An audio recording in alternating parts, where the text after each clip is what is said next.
I did say that LGR would be causing a lot of problems for reform, if not also generating lots of stories as well about the, well, awful decision making going on at these reform run councils. We've already seen down in Derby, all the opposition councillors walked out because reform refused to allow them a vote on LGR, which they had initially promised.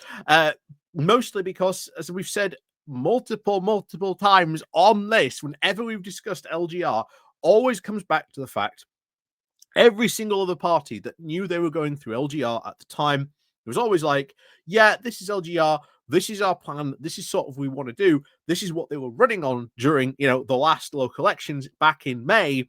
Reform didn't even run on that, and only really about 1 or 2 months ago sort of suddenly shockingly realized, oh, yeah, LGR's happening, better do something about it.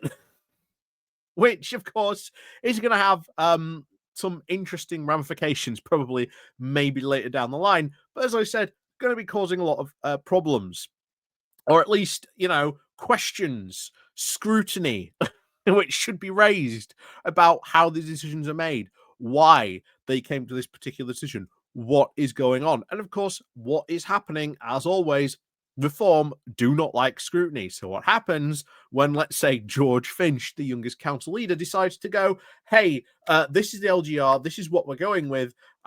If you don't like it, tough, I'm not going to allow you to speak. Well, guess what? That's exactly what happened. And I had said before, watch out, because reform will start playing silly games when it comes to rules, order, etc. You've got to watch out for it, because if they get away with it once, then they'll start to get away with it again. That's why I always recommend start reading up about your local council's constitution and things that go on in the chamber. Definitely worth reading up on those rules, Robert's Rules of Order, etc., how that all works. Definitely something you need to know, or at least worth getting a pocketbook for of it, which you can on Amazon. It costs about, I think, £6, I think it is now, something like that. So it's not that too expensive, but well worth having one on that. But we're going to get more into this. Off we go over to Warrington, because George Finch, of course, as well, doing, more George Finch stuff, not too surprisingly. But before we do go on into this, please, of course, do remember to click on the like, share, and subscribe button down below. There are links to my Patreon page, again, where you can help support the channel that way. There's the Buy Me Coffee link, where you can buy me coffee, the YouTube thank you button, and of course, as always, there's the YouTube membership button down below. As always, there's the QR code up here to take you straight to the Patreon page as well. So, as always, thank you very much to all those people who do help and support the channel that way. And of course, as always, let's crack on right into this. So, leader branded coward after refusing rival chance now to speak. So, what should have been a formality turned into a farce when the leader of Warwickshire County Council branded a coward then for stopping a political rival from speaking. The Warwickshire Cabinet, the Reform UK panel of councillors in charge of major service areas, met, of course, to rubber stamp the decision to pursue a one county-wide council under the government plans to create a single tier of local government across England. 2/3 of Warwickshire councillors voted now for that option as the opposition, as opposed to the two just last month, citing now increased cost savings and, of course, the risks associating with pulling apart services currently delivered on a county-wide basis, and of course didn't stop political point scoring from entering overdrive, particularly, of course, in an underlying end, when, of course, then the leader, Councillor Finch, concluded that questions from councillors without allowing Councillor Keith Kondakor then to speak. Now, if you've been following along on the Twitters, there has been a lot of back and forth between these two. I love it. I love watching it. But Finch doing this when he allowed other speakers to speak is weird. It is really weird that you allow all the reform councillors to speak. I think there were there were a couple of Labour people that were allowed to speak, and I can't remember if there were other parties as well. I'm trying to remember off the top of my head now, but they were all allowed to speak. And then he decided, no, not allowing you to speak, which is again really weird, because for a party that talks so much about freedom of speech, this is yet again another example of where this party in power, yeah, don't like the way you're speaking. Oops, we're going to ban this entire news outlet from, covering us. Or in this case, yeah, sorry, you're not allowed to speak. And yet, for a party that apparently cares so much about freedom of speech, they really don't act like it. So, as of course the chair of the meeting, it continues. Councillor Finch was, of course, the sole discretion over what non-cabinet members, of course, he takes views or questions from. He, of course, afforded that opportunity to 6 other councillors from 3 different parties, including his own, but then halted the only Green in the room. So you've decided not to let me speak, asked Councillor Kondakor. Finch replied, no, I think, Keith, you have spoken enough on matters. I don't think he even spoke at all in that entire meeting. Councillor Kondakor, of course, then questioned the political balance, but Finch, of course, made it very clear that issue was his issue, of course, was with the individual. He said, I think the behaviour that you have shown towards me over the past few weeks has shown, that you need to start behaving in a manner that is as a councillor, he said. Kondakor then called that, of course, disgraceful. You again requested, of course, to speak on the matter like every other councillor. Finch then, of course, interjected, saying, I am chairing this meeting. You are here by my invitation. I am not raising my voice. You are. If you could please let us continue this, and of course, let the cabinet agree the recommendation. Councillor Kondakor said, I've only raised my voice when I'm being banned from speaking. I am a respectable councillor and expect to be treated like everyone else. I would have brought up the fact that I would have immediately laid into him on freedom of speech. I know it's, heat of the moment, etc., everything. I would have gone in this. So, what about my freedom of speech? What about my, residents' views? Are you not going to take them into account? That again, I know heat of the moment, Captain Hindsight, everything, and all that. But yeah, I would have absolutely gone into him on freedom of speech. Aren't you like the free speech party? Bear in mind, anytime now Finch ever whines or moans about his free speech or whatever, just bring this incident back up to them. Just slap this right in the face of them. Well, what about the time you did this? So this will come back to haunt him absolutely. On Councillor Finch on this one, that is absolutely one. Anyway, back to this. So Councillor Kondakor then said, I know we've done that. So Councillor Finch, of course, then said in response to that, ahead, of course, the vote amid Councillor Kondakor's cause that it had been now disenfranchised and finished with, he said, you are a coward, Councillor Finch. Councillor Finch said, thank you, Councillor Kondakor, for those lovely words there. The tone, of course, been set right from the start when Finch introduced his now eye-opening visit to the Nuneaton and Bedworth Borough Councillors meeting on the matter. The authority, of course, wants separate unities for both North and South Warwickshire. A lot of them didn't even have interests of Warwickshire residents, of course, at heart, he said. Something Councillor Kondakor shook his head at, while the Liberal Democrat leader, Councillor Sarah Board, tutted then in disbelief. We want Warwickshire Councillor and other councillors across the chamber that voted for the single unitary to show that that preference was great, he added. So he is trying to, by the sounds of it, this is again more LGR unfolding. Well, isn't all this going to be great, going to be wonderful? Aren't we obviously great and wonderful by passing such a great and wonderful motion? But yeah, it's so weird that he would go and then just go, don't even care for the residents. So yeah, I can understand why both those two councillors were like, looked at me in disbelief on that one. That's for sure.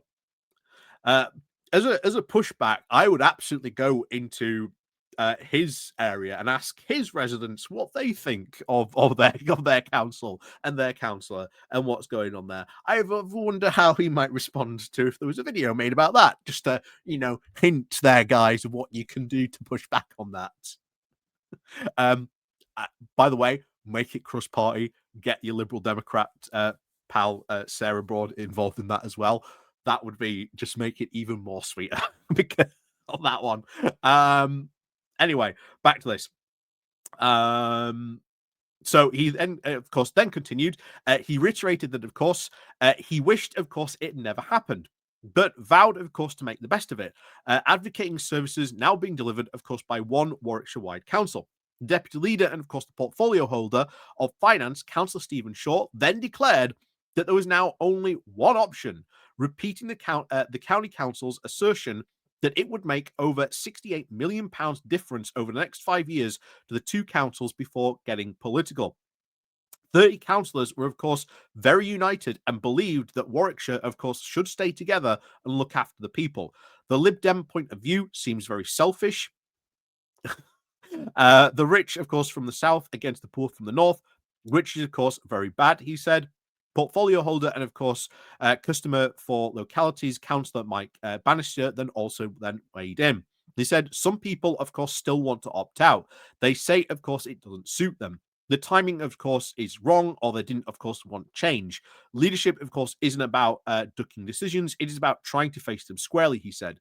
Thanking, of course, those who voted now for a single unitary and for taking the, quote, sensible and pragmatic approach. I guarantee you there are issues in and around this. We'll probably have to have Councillor Kondakor when to probably explain maybe a couple more of what's really going on here with some of these decisions and what the consequences of some of these decisions might actually be, and maybe talk about some of the scrutiny that Reform have been, dodging on that one. I would not be too surprised on that one. Back to this. He, of course, continued saying, I can't, of course, say the same for our Liberal Democrat and Green councillors. He continued, that is, of course, disappointing. Their position appears to be driven not by evidence, but the protection now of their own local interests. In a way, that is what they're trying to do. That's what they do as councillors, standing up for people for their local interests. But there you go. Anyway, we, of course, were standing by our professional officers analysis and, of course, not spurious dilettante reporting. The time, of course, will tell which view holds up, and I am confident, of course, it will be ours. Councillor Broad said a group had, of course, accepted the result of the vote, despite now holding very different views, but struck back over Reform's attacks, saying, what I object to are now other comments that we do not care about the poor, that we are looking after our own interests, he said. I am completely dispute that with you. Yet you have your view, and you should allow us to have ours. That too is the best. I really think painting us now as the evil people in the room simply for having our own views on this. I think we have spoken at the leaders' meeting about how we should disagree on issues, of course, and not personalities. Finch said, of course, the meeting's group leaders were, of course, controversial, adding, I do hope you remember that next time is, of course, very inappropriate. What? Is that basically Finch saying, I'm not going to invite you next time? Is that the backhanded way of doing that? It sure looks like it. But yeah, so it looks like, of course, Warwickshire is going for, or at least they're going to submit when the time comes to the one Warwickshire proposal. The other option was, of course, splitting it in two. I can guarantee you there are pros, there are cons for both of these ideas. But to go about it in this way and to seemingly, after not talking about it too much, all of a sudden deciding, right, this is it, this is what we're doing. We'll see. And he is right. Time will, of course, tell whether a one unitary or a two unitary would have been the better option. Time will indeed tell. But we'll see how this all shapes out, as always. LGR is going to have consequences. And remember, a lot of these Reform people were the ones who ended up making these decisions basically in the heat of the moment, because they've got until like the end of the month to make their decision, and if they don't, government will basically choose for them. Um, good luck. Again, I do hope the one unitary ends up working out, but I guarantee there are going to be problems, issues around that eventually. There are going to be problems, issue for either way at the end of the day. Time will tell, and we'll see what happens. But yeah, Finch acting like this, I think, and the way he treated like that, yeah, that's very bad. Yeah, that is very bad the way that he treated that, and I don't understand why he gave, you know, took away those speaking rights when he allowed other people to speak. That doesn't make sense to me at all. Um, I think he very, very much does come across as a coward. My response to me, if I was a councillor and that happened to me, I'd be instantly in that Liberal Democrat uh, um, uh, person. What was her name? Councillor.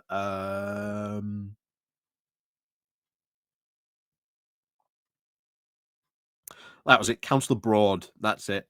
I'd be getting together with Councillor Broad and said, let's go, you and me do a little video on Finch's patch, and let's talk to some of his residents what they think about reform. I think you might find that quite an interesting excursion, maybe there. But as always, yeah, thank you very much for watching. Do let me know, of course, what you think down below. If you are from, of course, Warwickshire, do let me know what you think about the one Warwickshire plan. Are you in favour of it? Are you not in favour of it? Are you more in favour of two? Do let me know the reasons back and forth, because I'd be, again, interested to know the differences on that. Like I say, it's different for almost every other council that's going through this. They're all going through these different decision-making processes as well. So it's very interesting to see that take place. So, as always, thank you very much for watching. Do remember to click on the like, share, and subscribe button on your way out. And of course, as always, we'll see you all next time.